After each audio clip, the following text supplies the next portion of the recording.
जंगल में सर्दी उतर चुकी थी। रात की हवा इतनी ठंडी थी कि पत्तों में भी कंपी सी दौड़ रही थी।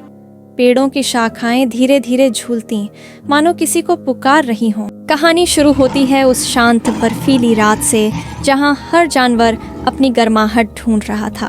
अरे बाप रे, ये ठंड तो आज बिल्कुल हद से ज्यादा है। मेरे कान तो बर्फ बन गए। खरगोश चिन्नू झाड़ियों के बीच कूदता फांदता भाग रहा था। उसका छोटा सा सफेद शरीर ठंडी हवा से कांप रहा था। वह हर कुछ सेकंड में अपने पंजों को रगड़ता, कहीं कोई गर्म जगह मिल जाए, कहीं कोई चूल्हा, कहीं कोई गुफा। पर जंगल तो जंगल है, यहाँ खुद ही जुगाड़ करना पड़ता है। पास ही एक गुफा में भालू भोंदू बैठकर आराम कर रहा था।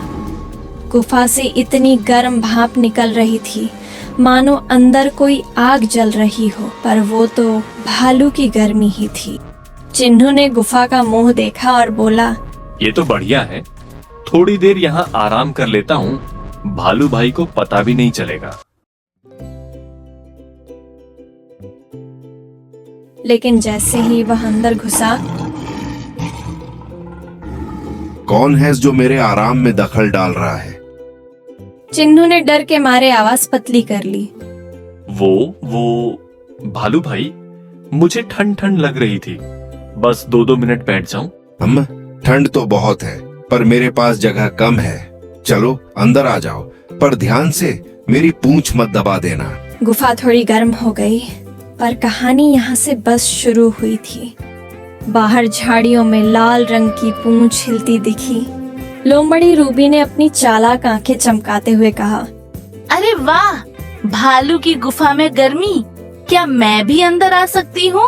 बहुत ठंड है, मेरे दांत बज रहे हैं, टिक टिक टिक। रूबी दीदी, आप अंदर आओगी तो भालू भाई को गुस्सा ना आए।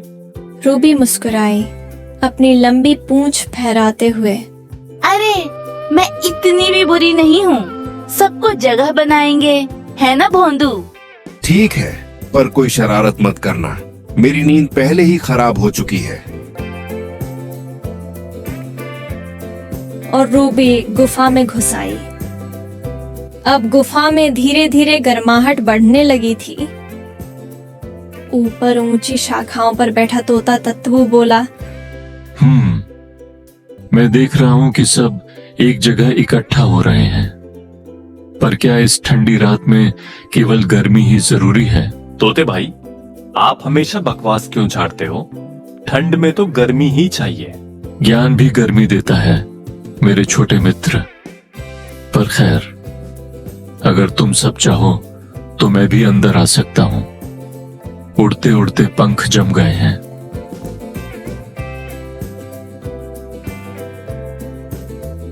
आखिरकार तोता भी अंदर आ गया। गुफा के अंदर अब चारों तरफ जानवर ही जानवर थे। थोड़ी भीड़ थी, पर गर्मी बढ़ती जा रही थी। अचानक दूर से भारी कदमों की आवाज आई। धम धम धम। हाथी ढोलू बोला, अरे भाई, सब यहाँ क्या कर रहे हो? मैं भी जम गया हूँ, मुझे भी जगह चाहिए। अरे हाथी भाई, ये गुफा आपके लिए छोटी पड़ जाएगी। ओह अच्छा, तो फिर क्या करूँ? बाहर की हवा तो बहुत ठंडी है। ठीक है, तो जब सब आ रहे हैं तो तुम भी आ जाओ, पर देख कर आना, कहीं टकरा ना जाओ।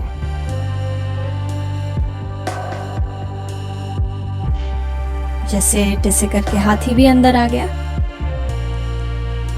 बाहर तेज हवाएं चलने लगी। बर्फ के छोटे छोटे टुकड़े उड़कर गुफा की दीवारों से टकराने लगे। ठंड कई गुना बढ़ चुकी थी, पर गुफा के अंदर सब जानवर पास पास बैठे थे।